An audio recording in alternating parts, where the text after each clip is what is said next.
Hello everyone and welcome to another episode of Dad's Making, and today we're making cake pops or well, for me it will be pralines because I don't have the sticks, but you know what, that's fine, can improvise. What we need is 300 grams of cake. If you make your own cake then use that, or you can buy a nice cake like this at Lidl or Aldi or any other shop that you like. Then you need 60 grams of soft butter, 70 grams of powdered sugar or icing sugar, some cream cheese that you like. You can also use quark if you want to. These here you can get at Lidl, it's just aroma, and in this case it's rum aroma. If you don't like rum, use whatever aroma you like. And we have some lovely chocolate to cover them up later on. And of course our nice shapes. I know they're Christmas shapes because I bought them around Christmas time. But yeah, so we will make cake pralines, more so, or whatever you want to call them. So now let's move this to the side and make sure that our scales are set to 0.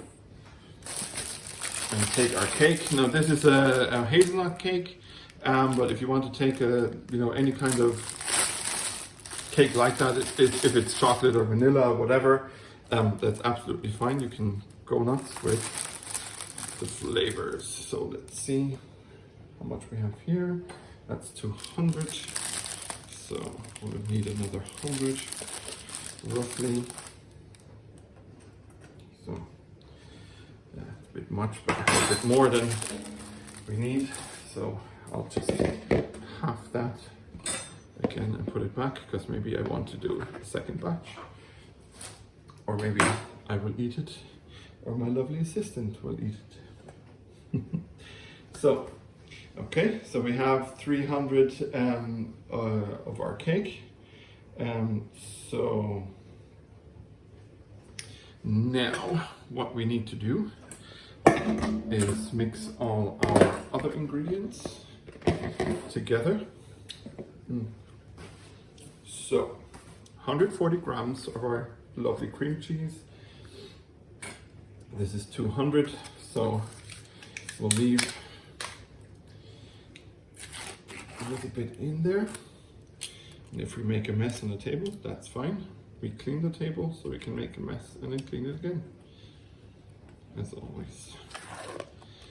Okay, so it's 200 in there, so half is 100, another half is 50. So if we go roughly here, then we should have the 140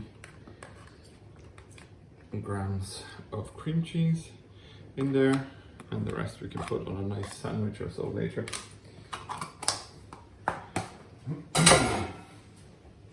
Then we need our 60 grams of butter. Where's my other bowl? Yeah, so how many grams do we have? 100. So again, we just use a knife, fresh knife. So again, this should be 50, then this is 60. So if you want to measure it out perfectly, of course you can. But as dads, sometimes we just do it judging with our eyes rather than a scale. But what I will judge with the scale is the powdered sugar or the icing sugar, because I don't want to go overboard with the sweetness. So, and icing sugar is very light, so you probably need a little bit more amount-wise than you would use normal sugar, but here are 70 grams of powdered sugar, and then we put in our rum essence. Now this again is something that you need to judge by your own taste. I think it can taste a bit more of rum than normal, so I'm going to use the whole vial. If you want to use less, just a few drops. That is up to you. Now let's take our whisk and whisk it through, just to incorporate everything with each other.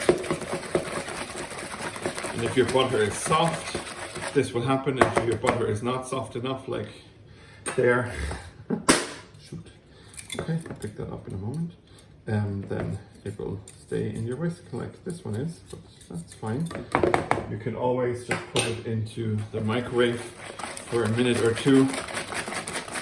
And you can also use a electrical mixer if you want. But nothing wrong with a bit of elbow grease and doing it by hand. So just cream it up.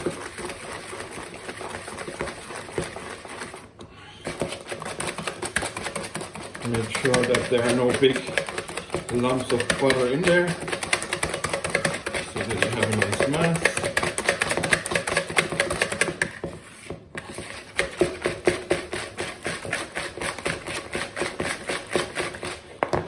Okay, okay. The next thing is we will just crumble this in and keep stirring.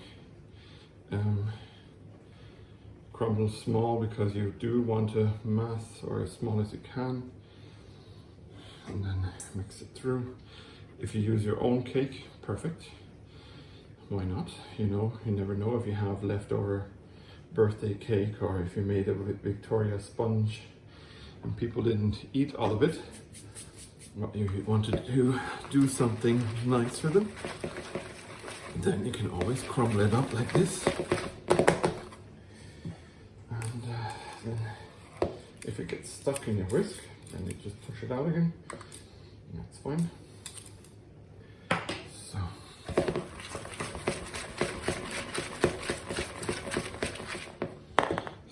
now I'm gonna crumble the rest. I'm gonna try to go as small as possible. There will be some chunks, but this cake is very crumbly from Lidl. Again, if you want to go to Aldi or Super Value or whatever shop you like, it's up to you. So I'm actually going to use my hands, to be honest. It's going to go a lot faster to incorporate everything than using my whisk. So there, and just combine everything together. We have a nice mass. Now, you probably want to make sure that it's not too wet. So this is a bit wet, so I'm probably gonna just add the little bit that I put to the side now. And if it stays too wet, then I can always add more cake, as long as you have cake, of course. And then we're gonna put this into the fridge for 20 minutes, maybe half an hour, so that it's chilled and we can form nice balls. So you should try to get it to a stage where it doesn't like completely stick to your hands. Like as you can see, it sort of sticks to my hand still. So let's chop off another slice of cake.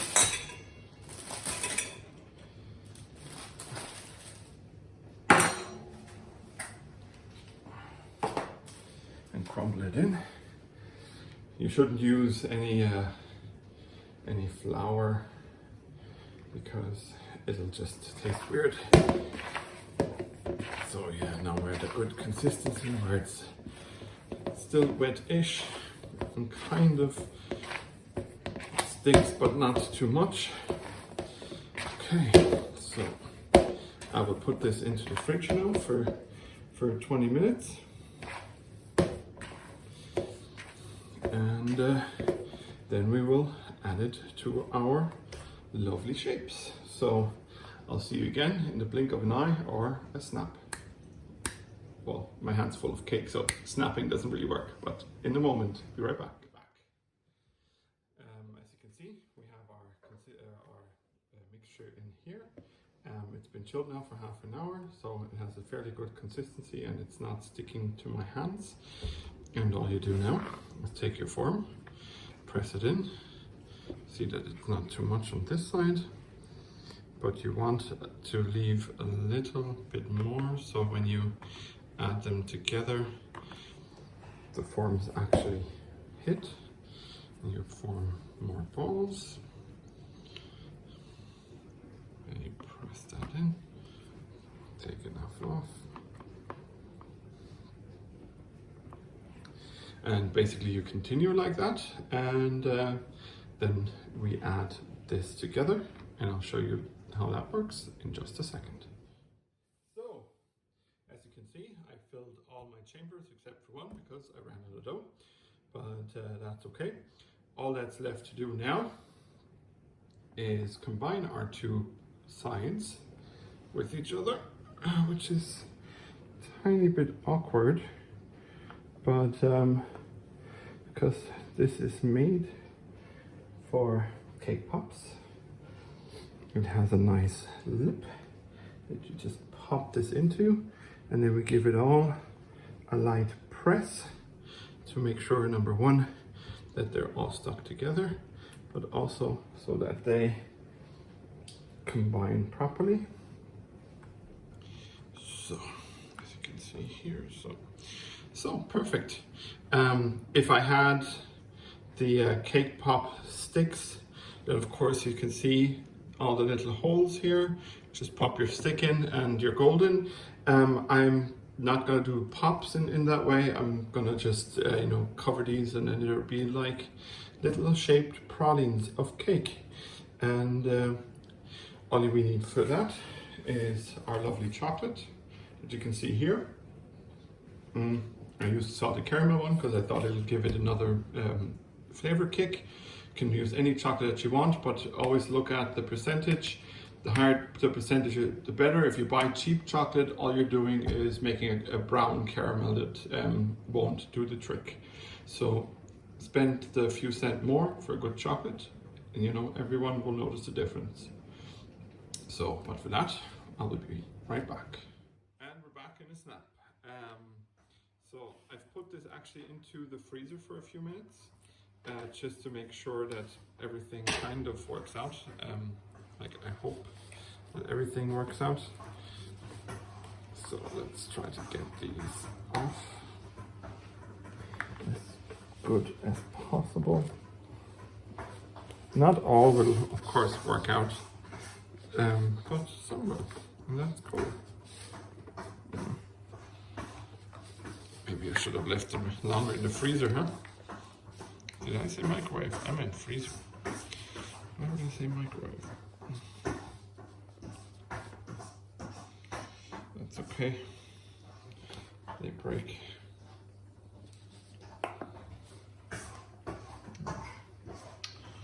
Oh, some is sad. Okay.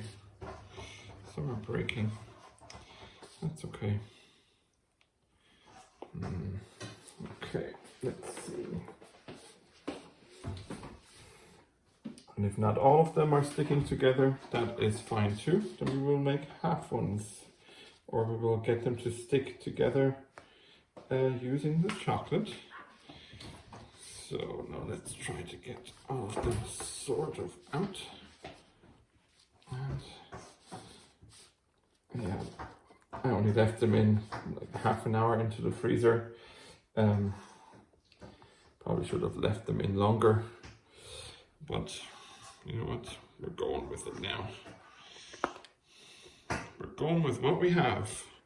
So they kind of came out. So now what do? Take this to the side.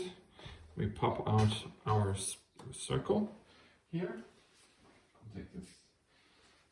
Be careful. So, and now we've melted the chocolate with the help of my lovely assistant, and added a little bit of double cream to make it creamier. And then I'm gonna take a little bit of spoon here and just cover this in chocolate, and it will run down. I will create a nice little ball. Seeing that the parcels didn't work out as a double, that's okay. Now we will just use it as halves. I'll cover it as well. Oh. Probably not gonna see that it is a parcel, but you know what, that's fine too. Then let's take a lovely star and do the same. Just cover it nicely so that we have a chocolatey star. So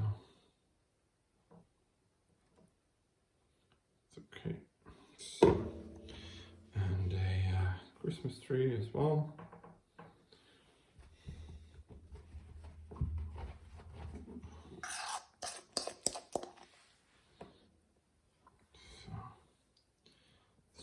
Sure that it's nicely covered in chocolate, and then we continue like this, and once they're dry we're going to be back.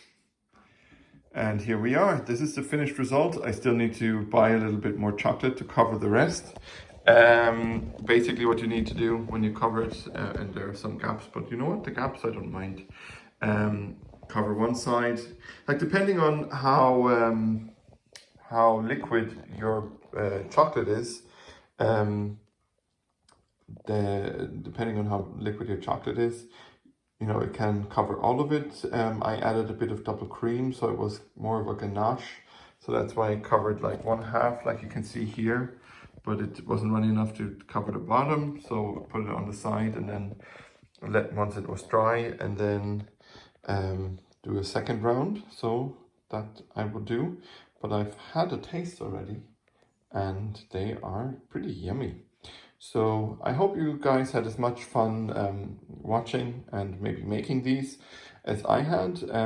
You can find all my social media links below the video, including my patreon.com/projectdad link if you want to look over there. And as always, thank you for watching. Good night and good game. Love and respect. Your dad Steve is out.